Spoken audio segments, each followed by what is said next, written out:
To follow with that, I agree with JJ. I think Steph Curry is who he is for a reason. There's a reason why he's making $45 million a year. There's a reason why he gets double teams, triple teams. There's a reason why Dre keeps bringing up the fact that he's the focal point of the offense. It revolves around him. He scores with the ball. He scores without the ball.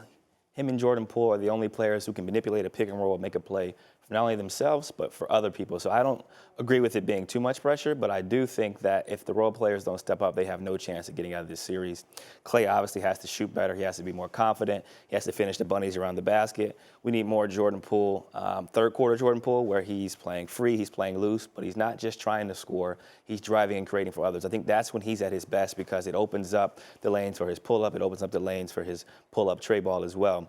The series is going to come down to role players, not Jason Tatum, not Jaylen Brown, not Steph Curry. Draymond has to be active and engaged defensively. Poole has to be able to score.